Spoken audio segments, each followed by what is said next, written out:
lorsque Mère Edith a insulté un employé de valeur de l'hôtel de luxe de son père pour un petit problème, elle pensait que son père prendrait des mesures strictes. Il l'a fait, mais uniquement pour donner à sa fille une leçon d'humilité et de respect. Il faisait encore tôt, et Mère Edith était ravie d'avoir 23 ans. Assise dans sa robe chatoyante et ses talons sur le canapé confortable, coiffée d'un diadème et tenant un verre à moitié vide, Mère Edith se sentait différente d'elle-même. C'était un sentiment nouveau, comme si quelque chose lui manquait. Mais qu'est ce qui pourrait bien manquer à cette soirée parfaite, ou dans ma vie parfaitement abondante ?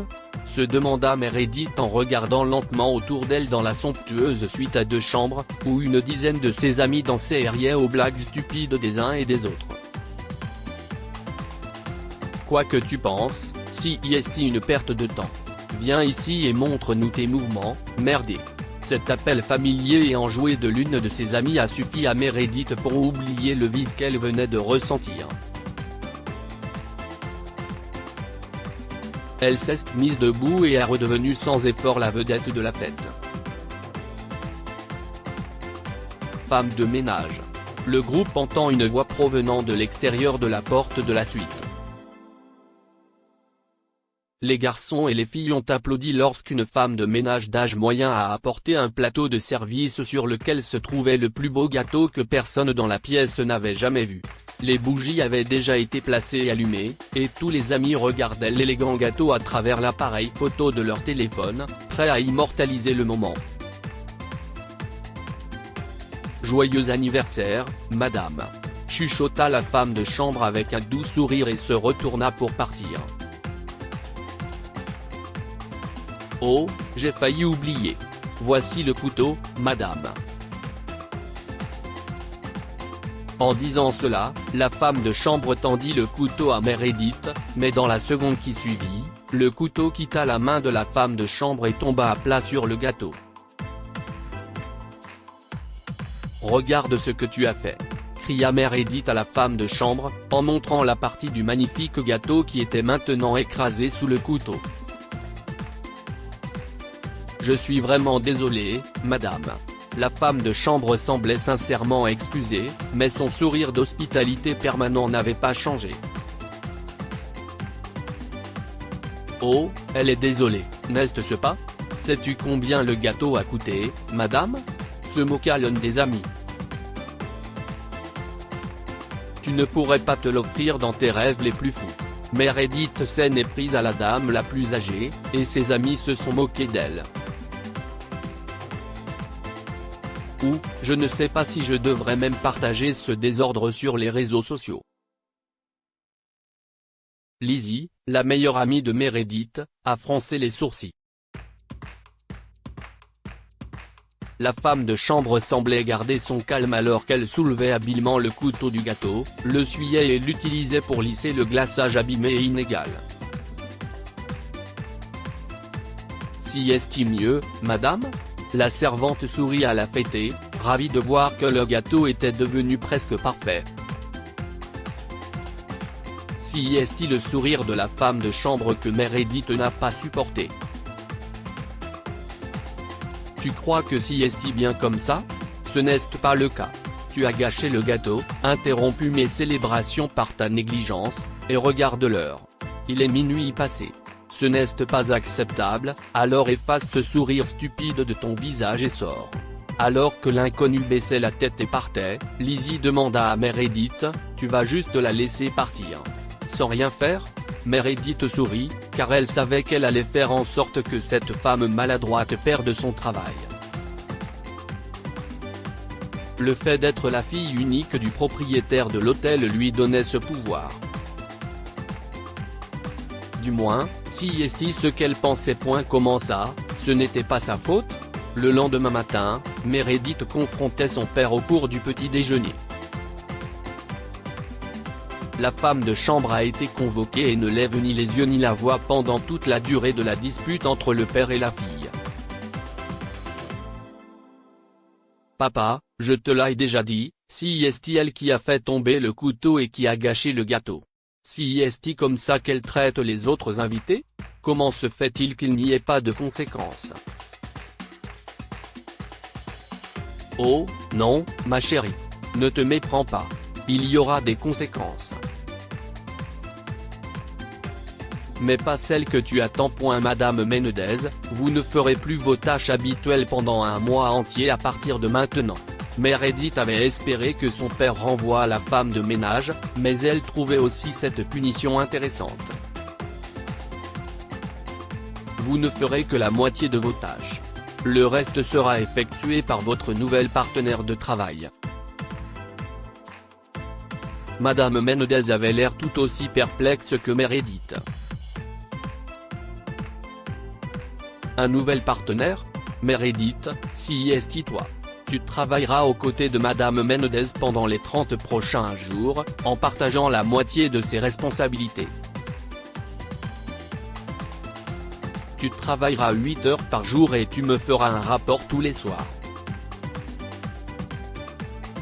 Meredith voulait croire que son père plaisantait, mais le ton de sa voix n'avait jamais été aussi autoritaire et frustrant. Papa, je ne comprends pas. Tu devrais renvoyer cette femme. Pourquoi voudrais-tu? Tu ne me diras pas comment faire mon travail, tu comprends. Je n'ai assez du genre de personne que tu es en train de devenir, mère. Tu penses que la vie est un tapis rouge que tu peux fouler. Je n'ai assez de tes crises de nerfs pour des choses superficielles. Cette fois, tu as vraiment dépassé les bornes en te moquant d'un des membres les plus anciens et les plus respectés de mon personnel. Et pourquoi? Pour un stupide gâteau d'anniversaire? Meredith était rouge d'embarras et de culpabilité car elle avait réveillé le côté rarement furieux de son père homme d'affaires. Maintenant, tu vas t'excuser auprès de Madame Menendez. Et tu vas l'accompagner au magasin pour te procurer un uniforme. Ton travail commence maintenant. Rends-moi la carte de crédit que tu utilises si fièrement et mets-toi au travail. Aucun relâchement ne sera toléré. Suis-je clair? Meredith s'excusa malgré elle auprès de Madame Menendez, remit la carte de crédit à son père et marmonna un oui sous sa respiration. L'homme se pencha en avant et demanda d'une voix plus forte, « Suis-je clair ?» À ce moment-là, Madame Menendez a regardé le visage de Meredith et a remarqué qu'elle était sur le point de fondre en larmes. « Ce n'est pas grave, monsieur. Je m'en occupe maintenant », a répondu doucement Madame Menendez à son patron en attrapant la main de Meredith et en l'aidant à échapper à la pire matinée de sa vie. Meredith se sentait moche dans son uniforme gris et blanc de femme de ménage. Les premiers jours, elle ne pouvait même pas toucher la plupart des surfaces et des équipements. Elle est restée là, raide de colère et d'un sentiment de trahison, pendant que Madame Menendez continuait son travail. « Vite, madame. Tenez cette brosse et commencez à frotter le sol. Votre père est sur le point d'entrer dans cette pièce pour vous voir », prévint un jour Madame Menendez. Par peur, Meredith a saisi la brosse et a commencé à frotter le tapis comme si sa vie en dépendait. Le père sévère passa nonchalamment devant la pièce, ne s'arrêtant qu'un instant pour regarder sa fille. « Ouf, on l'a échappé belle », dit Meredith en fermant les yeux. C'est alors qu'elle s'est rendue compte qu'elle avait frotté le tapis avec le mauvais côté de la brosse. Elle a regardé Madame Menendez, qui essayait simplement d'être gentille en ne soulignant pas l'erreur stupide de Meredith. Les deux femmes regardèrent la brosse mal tenue, puis l'une et l'autre, et une seconde plus tard, elles éclatèrent de rire. Cette erreur comique a brisé la glace entre la fille d'un multimillionnaire et la mère célibataire qui travaillait comme femme de ménage. Petit à petit, travailler avec Madame Menendez a commencé à ressembler de moins en moins à une punition. Plus Meredith en apprenait sur l'histoire émouvante de la femme de chambre, plus elle se sentait proche d'elle. Vous savez, mon fils, Gabriel, est tout pour moi. Depuis que son père nous a quittés pour une autre femme, je n'ai qu'une seule personne, qu'un seul but à atteindre, élever mon fils pour qu'il devienne une bonne personne. Ce n'est facile pour personne, que l'on soit riche ou pauvre. Tout dépend de la joie que l'on peut tirer de ce que l'on a.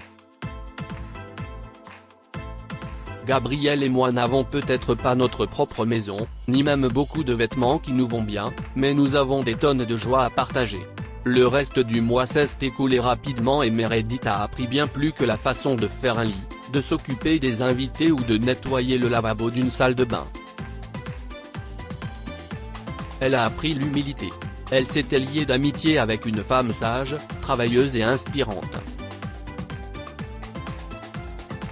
Elle s'était également liée d'amitié avec Gabriel, qu'il aimait comme sa propre sœur. Plus que tout, Meredith savait désormais qu'aucun travail ne mérite moins de respect qu'un autre. Le dernier jour de travail de Meredith coïncidait avec un grand gala à l'hôtel. Les lustres brillaient plus que d'habitude, les invités étaient vêtus de robes et de costumes de luxe et l'air était riche en parfums et en épices exotiques. Le père de Meredith était content d'elle. Il l'avait même autorisée à participer en tant qu'invitée, à porter ses vêtements et ses perles préférées et à se faire de nouveaux amis. Mais Meredith savait qu'on avait davantage besoin d'elle en tant que membre du personnel ce soir-là. D'autant plus que Madame Menendez ne se sentait pas très bien. En fait, Madame Menendez essayait de quitter la salle de bal pour prendre l'air lorsqu'elle a heurté l'un des autres serveurs. Une pile de vaisselle est tombée avec fracas et a semé le désordre sur le sol.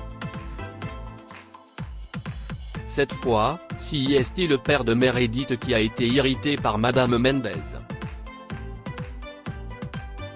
Madame Menendez, je sais que vous ne vous sentez pas bien. Mais ne vous ai-je pas dit de vous asseoir dans un coin? Pourquoi vous promenez-vous dans tous les sens? Ce n'est pas ce que j'attends. Papa, moi. Je suis vraiment désolé. Meredith s'empressa d'intervenir. Elle a remarqué que les amis de son père fixaient Madame Menendez et elle n'a pas voulu laisser cette femme se sentir gênée ou insultée. Le père de Meredith est émerveillé par cette nouvelle version de son enfant bien-aimé. Il sentait la fierté monter dans sa poitrine, car il savait que sa fille avait changé. Après le gala, le heureux hôtelier convoque à nouveau les deux femmes. Meredith, je suis si fier de toi. Je suis désolé d'avoir été trop dur avec toi. La vérité, c'est que je suis aussi responsable de la façon dont tu as agi il y a un mois. J'aurais dû être là pour t'apprendre non seulement à apprécier l'argent, mais aussi la gentillesse et l'humanité. Ce n'est pas grave, papa. Je sais que tu fais toujours de ton mieux pour moi. Meredith serra son père dans ses bras pointiens, je veux que tu récupères ça, ma chérie. Pour avoir si bien réussi, le père de Meredith a sorti la carte de crédit qu'il lui avait confisquée un mois plus tôt. Mais Meredith sourit et dit, non, papa. Je n'ai déjà plus qu'assez. Si cela ne te dérange pas, je peux venir te suivre dans ton travail au lieu d'accepter la carte? J'aimerais en savoir plus sur la façon dont cet endroit magnifique est géré. Émue de voir à quel point la jeune fille avait changé au cours du mois écoulé, Madame Menendez, les yeux embués, a saisi la main de Mère Edith et l'a serrée avec joie. Que pouvons-nous apprendre de cette histoire? Tout travail mérite dignité et respect. Bien que Mère Edith l'ait appris à ses dépens, elle a fini par comprendre qu'aucun travail ne mérite d'être déprécié et que tout type de travail doit être respecté. La meilleure façon d'apprendre quelque chose CIST peut être de le vivre. Le père de Mère Edith a pu sembler dur, mais son idée de faire vivre à Mère Edith les difficultés et les responsabilités d'une femme de ménage était bien intentionnée et finalement productive. Partagez cette histoire avec vos amis. Elle pourrait égayer leur journée et les inspirer.